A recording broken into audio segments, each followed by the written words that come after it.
그럼 시작을 한번 해보도록 하겠습니다. 우리 제목을 한번 같이 읽어볼까요? 보이시면 같이 읽어주세요. 시작.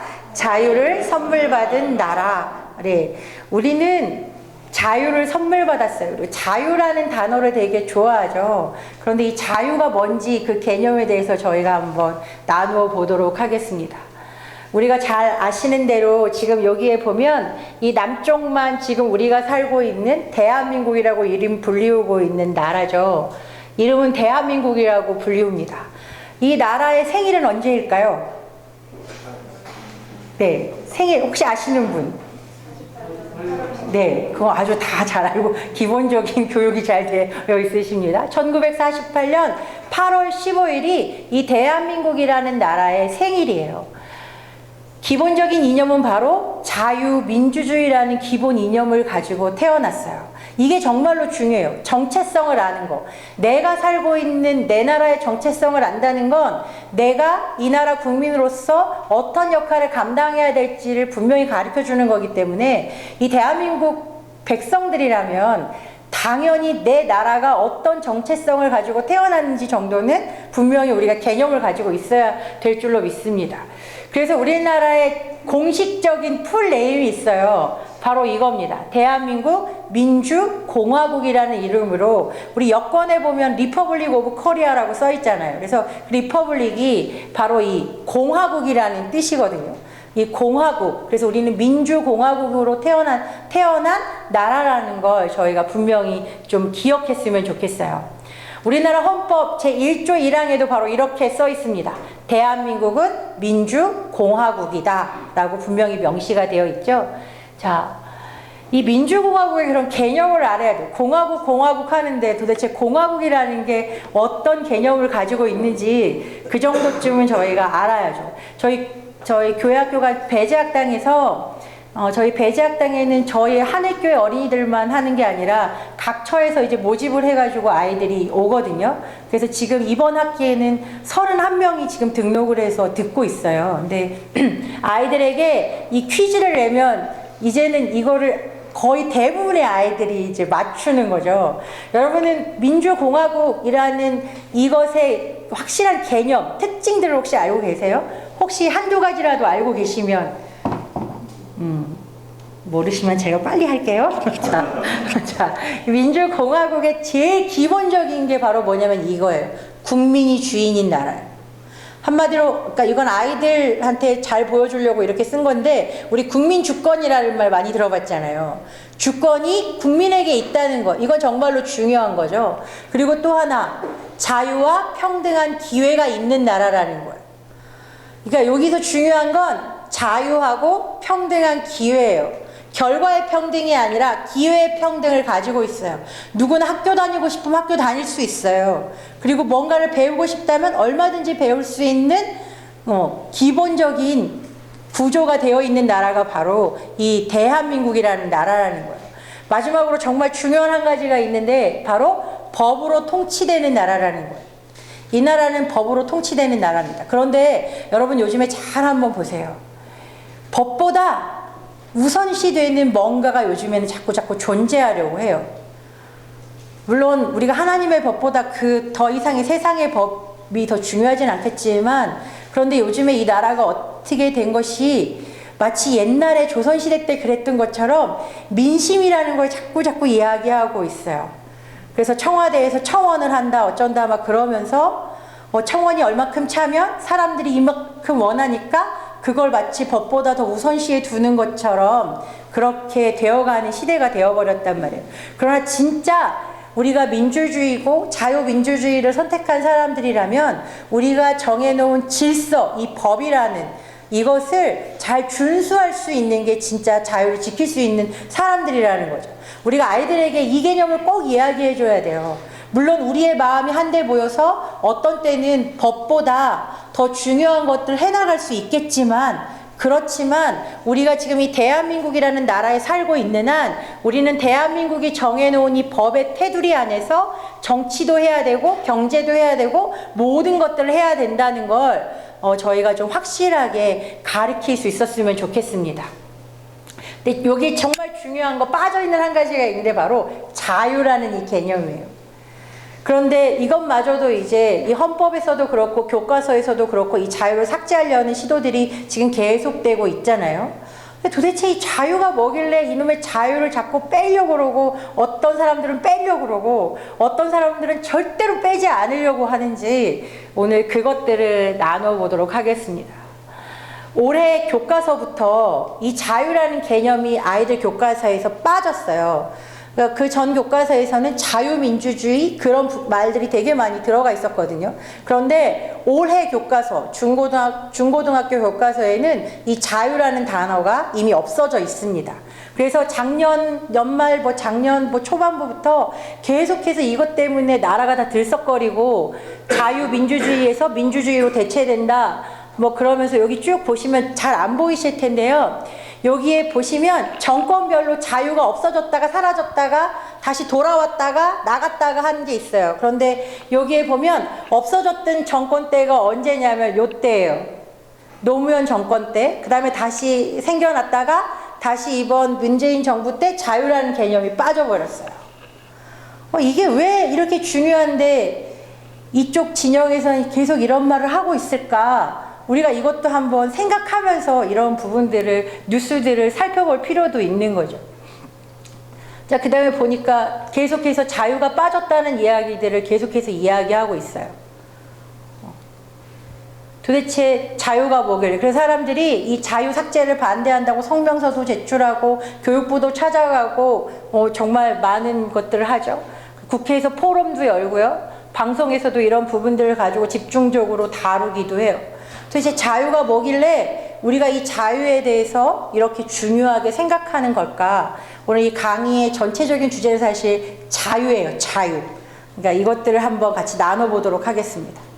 자, 자유라는 건 여기 지금 이 해상도가 지금 안 좋아서 이렇게 나오는 거죠. 색깔이요. 좀 이해하시고 봐주세요.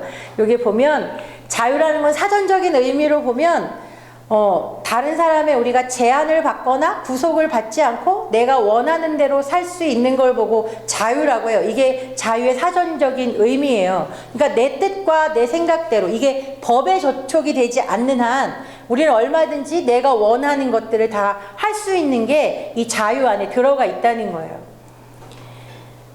그러니까 우리가 누리고 있는 자유가 어떤 것이 있을까? 첫 번째, 우리는 살 수 있는 곳을 우리의 마음대로 선택할 수 있는 자유가 있어요. 옷도 마음대로 입을 수 있죠. 그러니까 아이들이 이야기하면 되게 웃어요.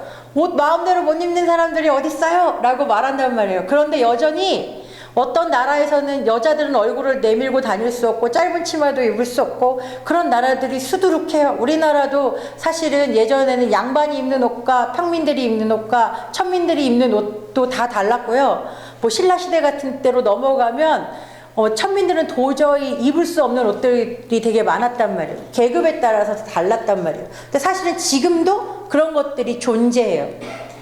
그리고 하고 싶은 공부를 할 수 있는 자유가 있어요. 이 말을 하면 애들은 기절하죠. 싫어요! 이제 그게 자유면 난 안 할래요! 아이들은 그런다고요. 자, 그 다음에 먹고 싶은 것을 먹을 수 있는 자유가 있어요. 우리 어느 나라에서는요, 소고기는 절대로 먹으면 안 되고 어떤 나라에서는 돼지고기 먹으면 큰일 나요. 제가 살던 인도네시아에서는 회교도들은 돼지고기를 절대로 먹지 않았어요. 다행히 거기 중국 사람들이 많이 살아가지고 저희가 돼지고기도 먹고 소고기도 먹고 다 먹었지만, 그러니까 그런 게 다 다르다고요. 그리고 또 직업을 선택할 수 있는 자유가 우리에게는 얼마든지, 내가 능력만 된다면, 내가 어떤 조건만 갖춰준다면 내가 뭐가 된들 얼마든지 할 수 있었다고. 그러나 사실은 불과 우리가 100년 전만 해도 우리는 신분에 따라서 할 수 있는 것과 할 수 없는 것이 명확하게 구분되어 있는 나라에 살고 있었고요. 지금도 여러 나라들에서는 자기가 하고 싶은 대로 살 수 있는 게 아니에요. 정말 우리랑 아주 가까운 곳, 저 위에 있는 저 북한만 보더라도 자기들이 원한다고 해서 그 직업을 가질 수 없거든요. 거기야말로 지금 철저한 계급사회예요, 북한은요, 진짜로. 그러니까 그러면 그 계급에 따라서 자기가 노동당 원인이 아닌 이상에는 절대로 자기가 하고 싶은 걸 할 수가 없는 데가 바로 북한이에요. 그리고 보고 싶은 것을 볼 수 있는 자유가 있어요. 우리는 뭐든지 볼 수 있잖아요. 인터넷도 우리 마음대로 볼 수 있고, 유튜브도 마음대로 볼 수 있고 그러잖아요. 그런데 사실은 북한에서는 이 모든 것들이 다 통제가 되고 있어요. 웬만한 건 다 막아놓고. 그리고 자신들이 원하는 선전선동용의 유튜브 방송을 요즘에 시작을 해가지고 어린이들이 막 유튜브 방송하는 걸 우리나라에서도 얼마든지 볼 수 있어요. 이게 그런데 사실 실상은 자기네들은 그 모든 것들이 제한되어 있다는 거죠. 자, 가족과 함께 살 수 있는 자유. 우리는 가족하고 얼마든지 같이 살 수 있어요. 이런 자유들이 사실은 자유라고 모르는 게 그러니까 우리인 거죠. 그런데 만약에 지금 우리가 헌법에 가지고 있는 이 자유가 삭제되고 그 개념이 없어진다면 사실 우리는 이런 자유들을 다 박탈해 버릴 수 있다는 거죠. 아무것도 못 찾을 수 있어요. 여행할 수 있는 자유.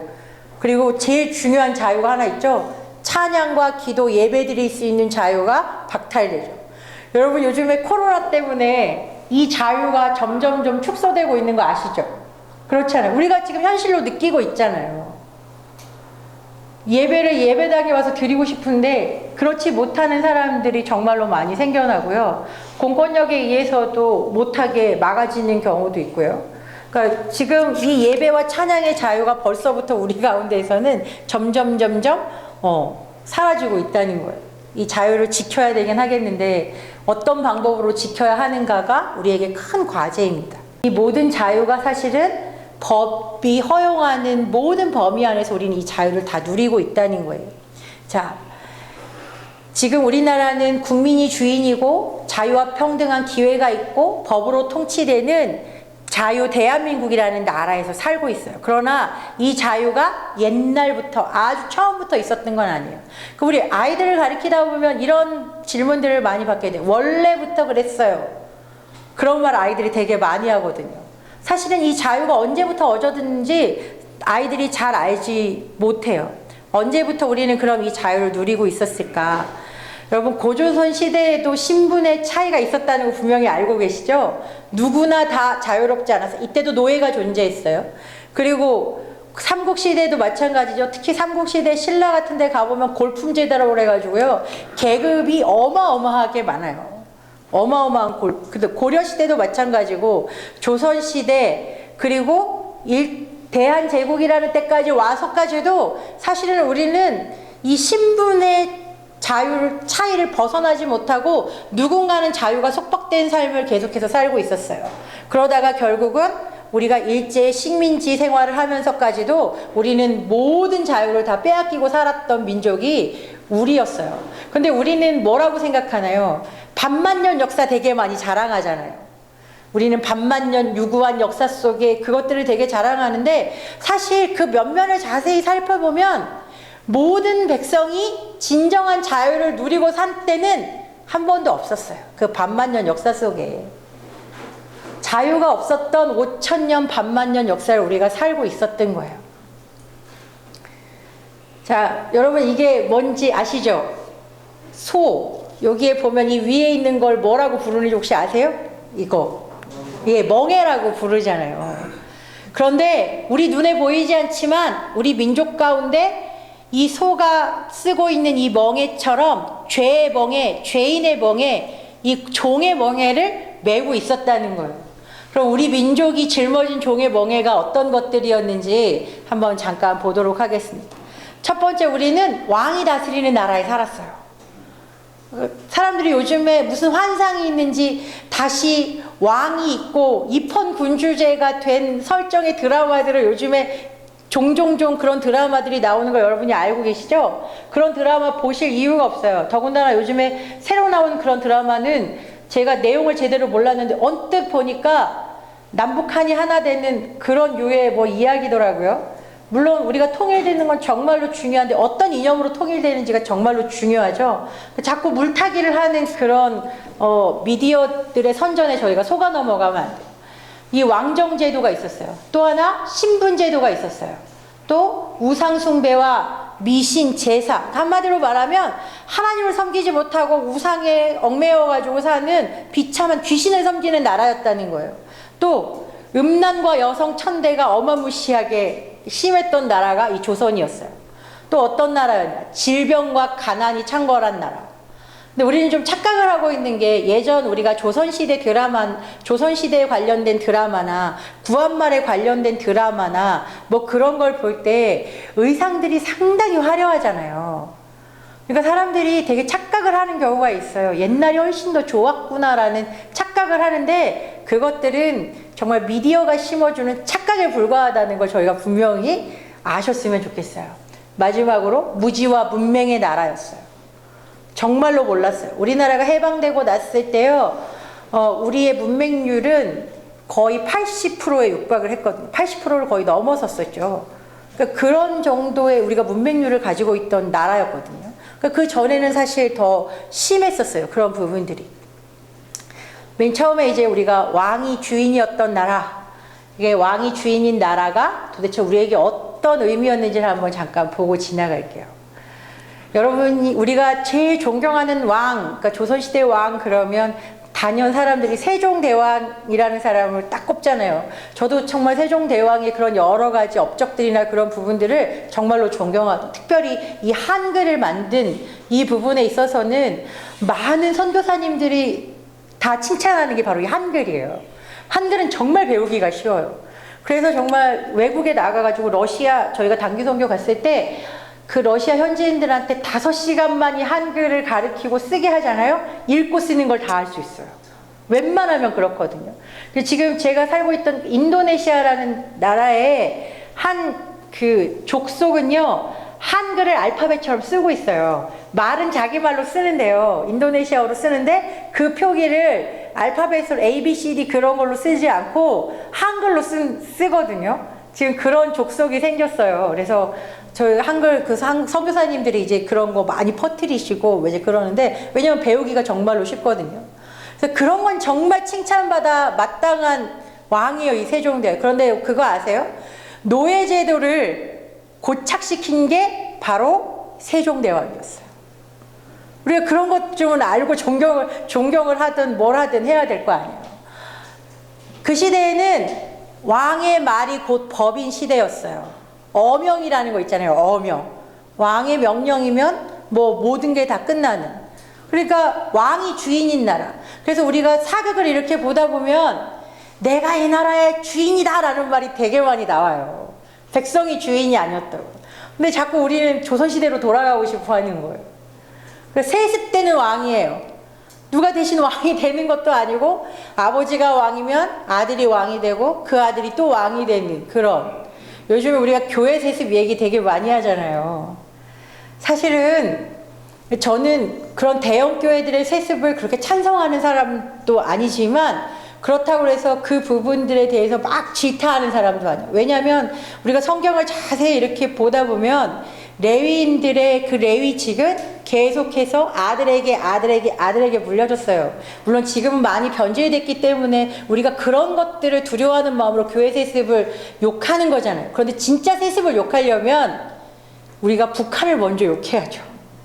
북한 얘기는 아무렇지도 않고 교회 세습만 계속해서 얘기하고 또 경제인들의 세습을 계속해서 이야기한다는 건 뭔가 문제가 좀 있다는 거예요. 그러니까 저희가 무조건 세습을 반대하면 안 돼가 아니라 정말 반대할 것들을 진짜로 반대한 후에 우리의 구조적인 문제도 같이 해결을 해야 되는 거지. 그냥 남들이 다 얘기한다고 나도 덩달아서 교회 세습이 잘못됐다는 이야기만 하면 안 된다는 이야기를 하는 거예요.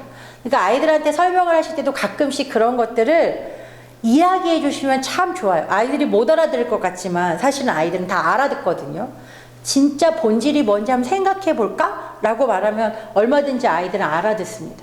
근데 문제는 만약에 왕이 선한 왕만 있다면 너무 좋겠지만 이 왕들 중에는 선한 왕도 있고 악하고 무능하고 게으른 왕도 정말로 많았다는 거예요. 자기가 하고 싶은 대로만 했던 왕들도 너무 많았고, 폭군이든지 아니면 너무 무능해서 신료들한테 질질질 끌려다니기만 하고 결국엔 정사는 아무것도 돌보지 못하는 왕도 수두룩했다는 거예요.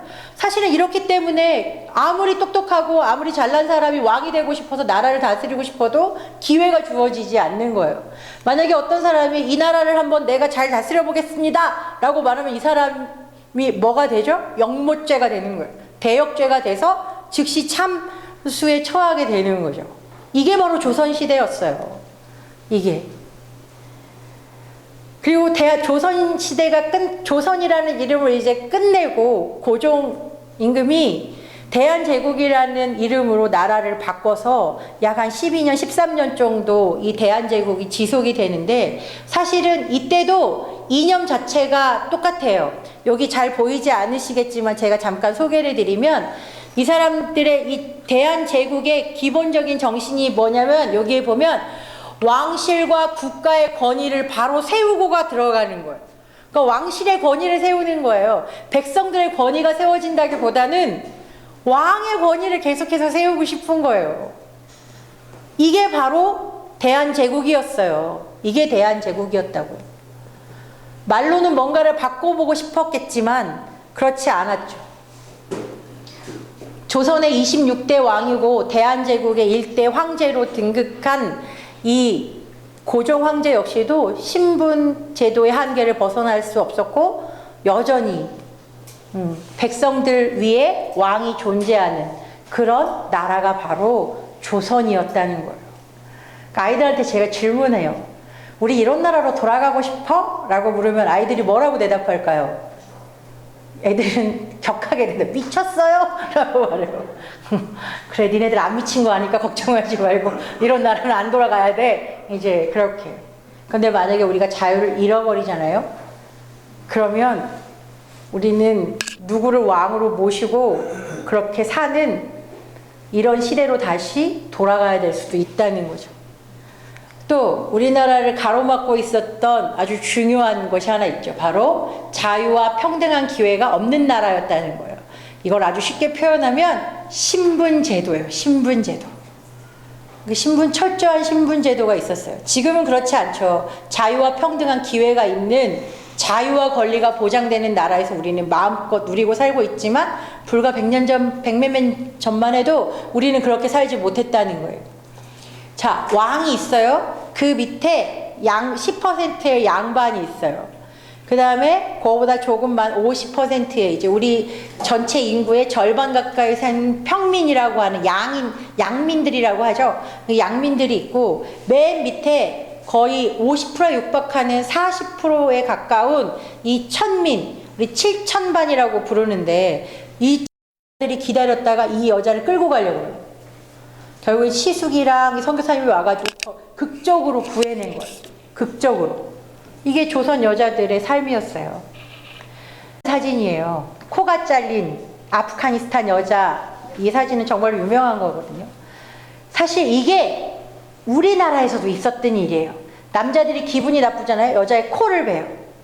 그리고 옛날에 우리나라 다리미질 할 때 보면 숯불에 이렇게 달궈가지고 하는 인두 같은 거 있었잖아요. 그걸로 여자들의 몸에 얼굴 같은 데다가 이렇게 흉터를 남기고 이렇게 지진다고 하잖아요.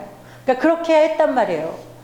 이게 외국에만 있는 일이 아니라 우리나라에 있었던 일들이에요. 여기에 보면 여인들은 남편들에 의해 코가 잘리고 발에 화상을 입고 빈사 상태로 구타를 당했다. 선교사님들의 증언이고 또 서재필 선생님도 이런 이야기를 했어요. 조선 여자들이 제일 불쌍한 여자들이다 라고 말을 했어요. 이게 실례예요. 이게 무슨 사진이냐면 우리나라의 최초의 간호사 학교 그러니까 여자 전문 병원 보구여관이라는 데가 있거든요. 그 보구여관에서 간호사 학교의 1회 졸업생 사진인데요. 여기에 보시면 여기 동그란 원에 보시면 지금 잘 안 보이실 텐데 이분 코가 없어요. 남편에 의해서 잘려나간 거예요. 이분이 치료를 받으러 보구여관에 와서 이 선교사님들의 헌신적인 삶을 보면서 나도 사람들을 돕고 싶다 해가지고 간호를 공부하게 되고 삶이 변하게 된 건 거예요. 이 상태가. 이게 조선의 현실이었습니다. 그리고 이제 우상숭배는 뭐 말할 것도 없죠. 동네마다 장승들이 서 있어요. 이거 사실 불과 얼마 전까지만 해도 이게 몇십 년 전만 해도 이런 것들이 되게 많고 지금은 다시 무슨 유행처럼 동네마다 저런 거 막 세워놓고 막 그러잖아요. 그리고 상황당이라고 그래가지고 저렇게 주렁주렁 나무마다 달아놓고 돌무더기 쌓아놓고 저라고. 근데 너무 놀라운 건 크리스찬들도 어디 관광지 같은 데 가서 이런 거 있으면 거기다 돌을 놓고 그런 사람들이 있어요. 여기는 없으시죠? 그러시면 큰일 나요. 그거 안 되는 거예요. 진짜로. 제사는 얼마나 많게요? 제 친구 중에 하나가 종갓집으로 시집을 갔는데요. 제사가 24번이래요. 자기가 난 예수님 믿어서 이제 못하겠다고 선을 확 그어버리고 날 쫓아내려면 쫓아내라고 그러고 그랬더니 그 집 식구들 전도하고 이제 제사를 안 드리게 됐다고 그러는데 집안 제사만 있는 게 아니에요. 가문 문중 제사라고 그래가지고 뭐 또 드리죠. 나라에도 제사가 있어요. 이게 되게 우리나라에서 유명한 나라 제사 종묘제례라는 거예요. 임금이 나서가지고 우상에게 절을 하는. 이게 바로 우리나라에서 무당구타죠. 사람들이 아파요. 그러면 여기에 보면 아픈데 병원에 가는 게 아니라 굿하는 사람을 부르는 거예요. 그 선교사님의 증언에 이렇게 나와요. 종일 북소리가 나서 이게 무슨 소리냐 그랬더니 알고 보니까 애가 아픈데 굿한다는 거예요. 병원에 데려가야지 세상에 어떻게 이럴 수가 있냐. 그러니까 사람들의 그 풍습 자체가 그런 거였다는 거죠. 이게 바로 조선이었습니다. 이렇게 가난하고 병이 있으면서도 고칠 수 없었고 그리고 여자들은 천대받고 이렇게 신분제도라는 이 정말 악한 제도 때문에 사람들이 진짜로 자유를 누리지 못하던 이 나라 이 땅에 이 흑암의 땅 조선에 하나님께서는 이 자유를 주는 빛 복음을 허락하셨다는 거예요. 이게 우리에게 가장 큰 축복인 거예요. 근데 이 복음이 그냥 혼자서 날라왔냐 그런 게 아니잖아요. 이 복음을 들고 이 땅에 온 사람들이 있었던 거예요. 바로 이 사람들이에요. 이 선교사님들에 의해서 이 땅에 자유의 복음이 선포된 거예요. 하나님께서 이분들을 통해서 우리 가운데 이렇게 놀라운 일을 행하셨다는 거죠. 여기에 보면 포로된 자유를 자유케 하고 다시 보게 함을 전파하게 하는 이 놀라운 자유를 전파하기 위해서 하나님께서는 이 선교사님들을 우리 가운데 보내주신 것. 자, 복음의 핵심이 뭘까요? 복음의 핵심. 여태까지 제가 계속 여러 번 말한 단어예요. 자유예요, 자유. 바로 우리 식으로 표현하면 이 자유를 구원이라고 말할 수 있어요. 일단 1차적으로 이 조선 백성들에게 필요했던 자유는 바로 이거예요. 죄로부터 구원받는 자유예요. 그러니까 지옥에 가지 않을 자유. 이런 자유가 우리 가운데 심판으로부터의 자유를 우리가 하나님께서 주시려고 선교사들을 보내신 거예요. 또 하나는 이 선교사들을 통해서 죄에서 해방된 우리에게 모든 억압으로부터 자유롭게 해주시려고 우리 가운데 선교사님들을 보내주셨다는 거예요. 이 억압은 질병, 핍박 여러 가지가 있겠죠. 우리가 얼마나 크고 놀라운 자유를 얻게 됐는지 그것들은 선교사님들의 삶을 통해서 이렇게 역사를 보면 정말로 잘 알게 되죠. 지금으로부터 188년 전이에요. 우리나라에 그러니까 순조임금 때인데 순조임금 32년에 1832년에 서해안 고대도라는 데가 있어요. 이 암호스트호라는 배를 타고 로드 암호스트호라는 배를 타고 여기가 이제 서해안에 있는 고대도라는 데인데 이 고대도에 칼 귀슐라프라는 선교사님이 우리나라에 처음 방문을 하게 되죠. 이 선교사님은 그러니까 오랫동안 머무는 선교사가 아니라 단기 선교사예요. 단기 선교사. 그러니까 저희도 요즘에 단기 선교 많이 다니잖아요. 이분은 이때만 해도 어디에서 사역을 하고 있었냐면 인도네시아에 사역을 하고 있었어요. 인도네시아 자카르타. 옛날에는 자카르타라고 부르지 않고 바타비아라고 불렀어요.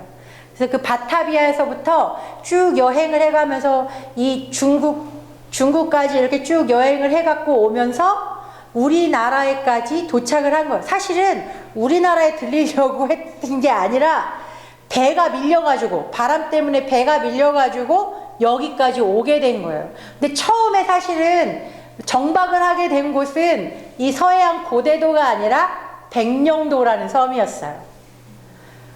그 뒤에 오시는 최초의 순교자 토마스 선교사님도 맨 첫 번부터 이 평양의 대동강변에 온 게 아니라 맨 처음에는 어디 와서 단기 선교를 하고 갔냐면 다 백령도에 와서 이 단기 선교를 하고 가셨어요.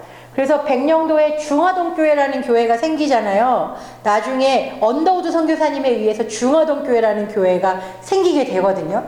지금도 백령도는요, 기독교 인구가 65%를 넘어요.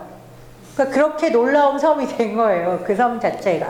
이제 그 섬에는 잠깐 정박을 하고 이분이 한 3주 동안 머물렀던 데가 서해안에 있는 고대도라는 섬인 거예요. 우리나라의 최초로가 온 기독교 선교사입니다. 이렇게. 여기가 바로 서해안 고대도. 여기가 고대도인데요. 여기에 와서 한 3주 동안 머무르게 되죠. 여기에 7월 25일 날 이제 도착을 했다고 써있죠. 오셔가지고 한 일이 뭐냐면 한문 성경 막 나눠줘요, 사람들한테. 그리고 이때 임금한테, 이제 순조 임금한테 이 성경책 몇 권이랑 또 선물이랑 막 보내요. 그래서 이 배 자체가, 아모스토 자체가 통상을 하는 외교 통상선이란 말이에요. 우리나라에 처음 들어온 외교 통상선이에요, 저 배가요. 그래서 뭐 우리 통상을 하게 해달라는 서신과 함께 이 선교사님은 이때다 하면서 성경책을 보내는 거예요. 그래서 이제 우리가 계속 조선 땅에 들어올 수 있는지 없는지를 이제 타진하려고 하는데 결국에는 여기 머물 수 없다, 떠나라 해가지고 3주 만에 이제 떠나게 되는 거죠. 그러면서 한문 성경 소책자, 그리고 거기에 섬에 있던 한 사람을 만나가지고 그 사람을 매일 배로 불러가지고 이 한문 그 주기도문을 한글로 번역을 하려고 노력을 한 거예요. 그리고 한글 자모표를 쫙 따갖고 가가지고 나중에 세상에 한글이 이렇게 훌륭한 한글이에요 라고 쫙 알리는 역할도 이 귀출라프 선교사님이 하는 거예요. 그러면 이 선교사님이 첫 의료 선교를 했어요. 여기 와가지고 약 같은 거 나눠주신 거죠. 그 섬 고대도에 감기 환자들이 이제 꽤 있었나 봐요. 그래서 그 감기 환자들 60대 이상의 감기 환자들에게 60명 이상의 환자들한테 감기약 쫙 나눠주고 뭐 이제 사람들한테 치료도 해주고 또 감자 농사 짓는 거 와서 감자 심어주고 감자는 이렇게 우리나라 먹을 게 없잖아요, 사실은. 근데 감자 해가지고 심고 이제 금방 사실은 감자가 금방 싹이 올라오기 때문에 이렇게 해서 먹으면 된다. 그래서 시감자 남겨놨다. 이렇게 해서 먹어라. 뭐 이제 그렇게 하는 거죠. 그리고 포도주 제조하는 법도 막 가르쳐 주고 이제 그렇게 사역을 하고 돌아가면서 이런 이야기를 하는 거예요. 그냥 간 게 아니에요. 그분의 일기에 보면 이렇게 써 있어요. 아무튼 이는 하나님의 사역이다. 나는 자주 기도하면서 조선 선교를 하나님의 은혜로운 보살핌에 맡겼다 라고 말하면서 조선에 뿌린 거룩한 진리가 사라질 수 있을까? 아니, 그렇지 않다. 언젠가는 반드시 열매가 맺힐 것이다. 이 기도하는 마음으로 이 일기를 쓰고 돌아가는 거예요. 돌아가면서 제주도를 보고 여기는 선교 센터를 만들면 딱 좋은 위치다. 이제 그러면서 그 이야기를 남기고 이제 돌아가거든요. 귀출라프 선교사님이 떠나고 나서 34년이라는 시간이 흐른 뒤에 1866년에 고종이 임금이 됐을 때, 고종이 3년째 됐을 때 바로 제네럴 셔먼호를 타고 토마스 선교사님이 대동강에 도착을 하게 되는 거예요. 그런데 문제는 뭐냐면 이때 시기가 쇄국 정책을 할 때예요. 대원군이 쇄국 정책을 할 때라서 누구든지 들어오면 다 죽여버릴 때란 말이에요. 그런데 그거를 모르는 바가 아니었어요, 사실은. 토마스 선교사님. 이전에 1차 전도여행을 와가지고 자기 부인이 선교지에서 죽고 이제 그런 여러 가지 아픔을 겪으면서 선교회를 탈퇴해서 정말 그냥 통역사 같은 걸 막 하고 그러다가 안 되겠다. 나 정말 예수님의 복음을 다시 전해야겠다라는 계기를 맞이하게 되는 거예요. 그래서 조선에 한번 단기 여행을 가봐야겠다. 그래서 첫 번째로 왔던 데가 백령도였어요. 그 백령도에서 머물면서 사람들을 전도하고, 근데 백령도 사람들은 진짜 이 복음을 잘 받아들였다고 해요. 그래서 그 땅에는 진짜 교회들이 계속해서 세워지고 그랬거든요. 그래서 로버트 저메인 토마스라는 이 선교사님이 27살 나이에 대동강으로 이제 조금 더 깊이 들어가자 해가지고 내륙까지 들어가자 해서 이제 대동강으로 오는 거예요.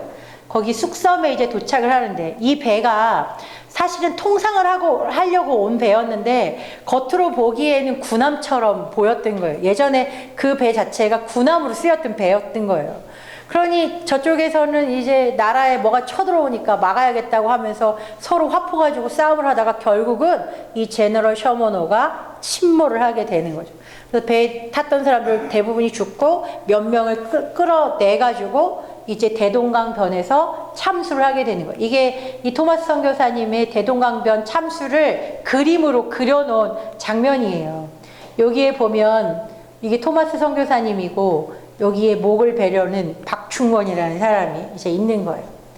27살의 나이에 조선에 들어온 지 두 번째 첫 단기 선교를 마치고 이제는 내가 조선에서 오랫동안 사람들에게 복음을 전하고 싶습니다라는 그런 강한 의지를 가지고 한문 성경을 가지고 들어온 길이었던 거예요.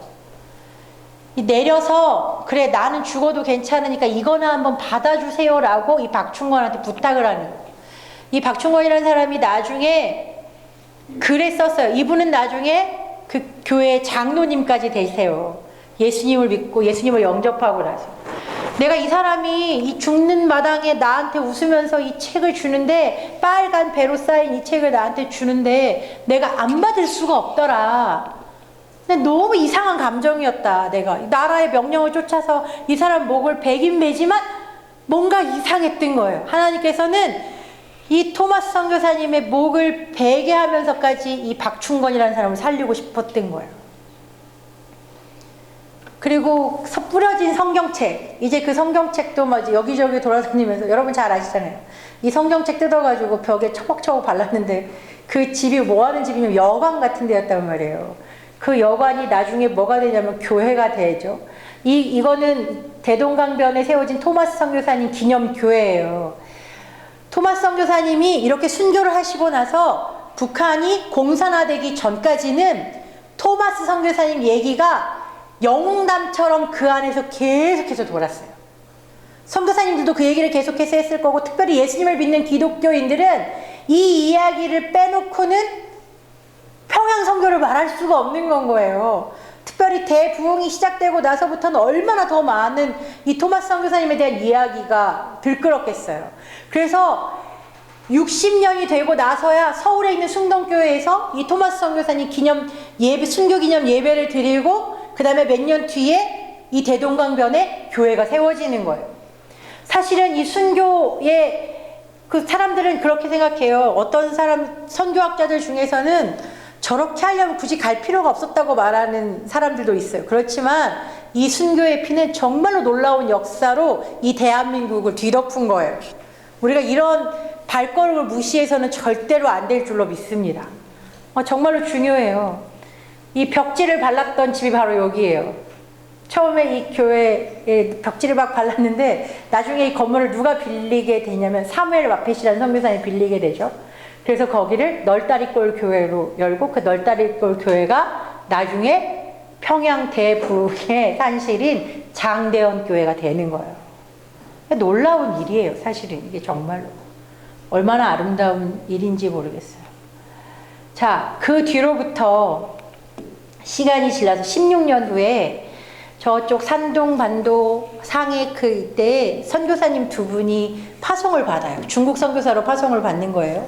존 로스와 존 맥킨타이어라는 선교사님이, 이 맥킨타이어 목사님이 조금 더 일찍, 그 다음에 존 로스 선교사님이 몇 개월 뒤에 이제 중국 선교사로 파송을 받는 거예요. 그런데 그 16년 뒤에 토마스 선교사님 이야기를 듣게 되는 거예요. 이분들이 너무 마음이 아팠어요. 어떻게 할까 하다가 이런 생각이 드는 거야. 야, 우리도 그럼 조선 선교를 해야겠구나. 그런데 사람이 갈 수 없다면 성경을 선교사로 보내자라는 마음을 품게 되는 거예요. 그래서 이 두 분이 성경 번역을 시작해요. 그래서 번역의 최종적인 원고는 존 로스 선교사님이 이제 작성을 했기 때문에 우리나라 최초의 성경, 이 누가복음, 우리말 성경인 거예요. 그러니까 한마디로 말하면. 이 우리말 성경, 최초의 우리말 성경을, 한글 성경을 존 로스 선교사님이 번역했다라고 이제 이야기는 하는데, 기초 작업들은 맥켄타이어 선교사님과 함께 했어요. 이 두 분은 처음에 올 때는 남남으로 왔는데요. 두 분이 나중에 가족 관계가 돼요. 이 존 로스 선교사님의 여동생과 이 맥킨타이어 선교사님이 결혼을 하시게 되거든요. 그래서 우장이라는 지역에서 사역을 하면서 조선 사람들을 데려다가 거기서 양육하고 다시 파송하고, 그래서 조선 최초의 그 세례받은 사람들이 이 우장에서 탄생을 하게 되는 거예요. 그 안에는 우리가 잘 알고 있는 대로 뭐 서상윤이라는 분, 이응찬, 뭐 이제 그런 분들 다 이 한글 성경을 번역할 때 다 도움을 줬던 분들인 거예요. 우리나라의 최초로 번역된 한글 성경은 누가복음, 쪽복음이었어요. 누가복음이 제일 먼저 했는데, 이제 문제는 뭐냐면 대부분 그 성경 이 분들한테 한글을 가르쳐 준 사람이 다 평안도 사람인 거예요. 의주 뭐 그런 쪽. 그래서 성경도 평안도 사투리로 이제 번역이 됐어요. 그러니까 예를 들어서 예수님이 귀신한테 너 썩 나와라 뭐 이제 그렇게 말하잖아요. 그 사람한테 떠나가라 그러면 지랄 말고 날래 나오라 그렇게 써 있어요. 진짜로. 진짜로 그렇게 써. 궁금하시면 찾아보시면 돼요. 제 꾸며낸 건 아니고요. 진짜. 여전 정말 아이나 어른이나 다 똑같죠? 이런 이야기 해주면 정말 좋아하시죠. 그 애들이 전도사님 다른 것도 얘기해달라고 막 거기까지만 뭐 이렇게 지나가죠. 이렇게 우리나라는 선교사님들이 사실은 이 땅에 완전히 들어와서 정착 선교사님 사역하기 전에 이미 성경이 번역됐고요. 그 성경이 바로 그 이듬해에 우리나라로 들어오게 되는 거예요. 여기에 보시면 여기 반짝반짝 거리는 선양이라는 데서 이 성경이 번역이 돼요. 이 성경이 번역이 되고 거기서 출판을 해가지고 요렇게 해가지고 여기 의주를 거쳐서 이제 압록강을 건너가지고 이 성경이 오는데, 처음에 이 성경 반입을 하려고 시도를 했다가 이게 발각이 돼가지고 다 찢겨가지고 이게 다 압록강 물에 뿌려져 버린 거예요. 그러니까 그때 이 존 로스 선교사님이 한 말이 있어요. 이 물을 마시는 사람마다 주의 복음을 마시게 될 거라고. 결국은 정말 그렇게 됐어요. 그래서 이듬해에 어떻게 됐냐, 이 흑암의 땅 조선에 성경을 가지고 당당히 들어온 사람이 있었어요. 자, 그 전에 번역된 성경이 그 다음엔 1883년에 조선 땅으로 드디어 이제 입성을 하는데, 여태까지 오다가 다 찢겼잖아요, 책이. 그러니까 방법을 고안해낸 게 바로 이거예요. 이거 뭐 같으세요? 끈이에요, 끈. 종이 끈을 만든 거예요. 성경을 한 장 한 장, 옛날에 우리나라 그 서책처럼 그렇게 만들었을 거 아니에요. 하나하나 다 떼가지고 종이로 그걸 다 꼬아가지고 끈을 만들었어요. 그래서 그것도 끈만 갖고 오면 수상하잖아요. 그러니까 폐지를 잔뜩 어디서 모아가지고 그 폐지를 저 끈으로 묶어가지고 들어온 거예요. 누가 가지고 들어왔냐면 바로 이분이에요. 백홍준이라는 분이에요. 의주 청년이었어요. 나중에 이분은 매서인이라고 그러면 지금으로 보면 사실은 성경을 파는 사람인데요. 그때는 이분들 다 전도사, 이제 사역을 하시다 결국 순교를 당하세요. 이 성경을 반입하고 또 성경을 보급했다는 이유로 나중에 순교를 당하시죠. 이분에 의해서 이렇게 우리가 이 한글 성경이 선교사님들보다도 훨씬 더 먼저 이 땅에 들어오게 됐던 거예요.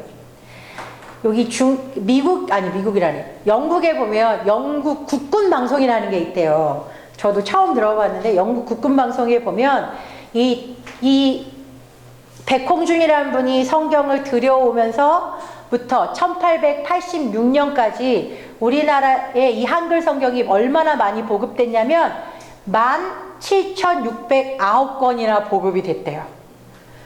이 사람들은 자기네 선교사들이 한 일이잖아요. 그러니까 이걸 기록하는 거예요. 근데 사실은 우리는 그 혜택을 받은 사람들인데 더 많이 알고 있어야 되고 더 많이 기록하고 있어야 되는데, 오히려 우리는 그들로부터 이 정보를 다시 받아올 수밖에 없는 지금 아주 비참한 현실 가운데 처해 있다는 거죠. 이렇게 많은 성경을 계속해서 선교사님들은 이 안으로 조선 땅으로 계속해서 보급을 하고 있었다는 거예요.